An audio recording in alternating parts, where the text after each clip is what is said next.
দেশজুড়ে LPG cylinder গ্যাসের বাজারে চলছে চরম অস্থিতিশীলতা। তরলীকৃত পেট্রোলিয়াম গ্যাসের দামে কিছুতেই লাগাম টানতে পারছে না সরকার। একই অবস্থা জয়পুরহাটের বিভিন্ন বাজারেও। ভোক্তা পর্যায়ে দাম নির্ধারণ করা হলেও তা মানছেন না খুচরা বিক্রেতারা।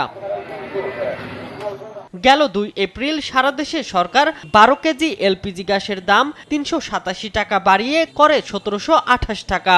ভোক্তাদের অভিযোগ, সরকার নির্ধারিত দাম উপেক্ষা করে খুচরা দোকানিরা তা বিক্রি করছেন ১৯৫০ থেকে ২১০০ টাকায়। আমরা আসলে এই রেটে গ্যাস পাচ্ছি না।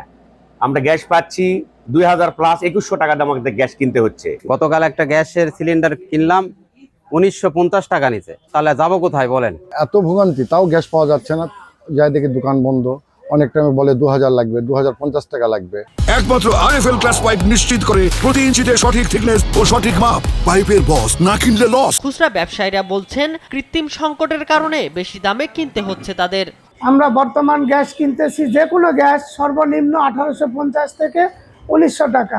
আমরা বাড়তি ডিলার পয়েন্ট থেকে কিনতেছি, ঠিক আছে, তাহলে আমরা বেচবো কত টাকা? আমাদের তেমন প্রফিট হচ্ছে না, মানে ডিলার পয়েন্ট থেকে গ্যাসের দাম বেশি নিচ্ছে, আমরাও বেশি দামে কিনে একটু ৫০-৬০ টাকা লাভে হোম ডেলিভারি পৌঁছে দিচ্ছি।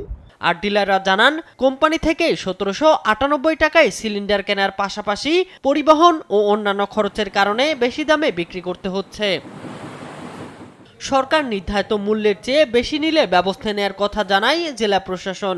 ইতোমধ্যে আমরা অনেকগুলো অভিযান পরিচালনা করেছি এই বিষয়ে, এবং অভিযোগের সত্যতা থাকলে সেক্ষেত্রে অর্থদণ্ড প্রয়োগ করা হয়েছে এবং তাদেরকে সতর্ক করা হয়েছে। নিম্ন ও মধ্য আয়ের মানুষের ক্রয় ক্ষমতার দিক চিন্তা করে এলপিজি গ্যাসের দাম সহনীয় পর্যায়ে রাখতে সরকার দ্রুত পদক্ষেপ নেবেন, এমনই প্রত্যাশা সাধারণ ভোক্তাদের। শামীম হোসেন, নিউজ ডেস্ক, দেশ টিভি।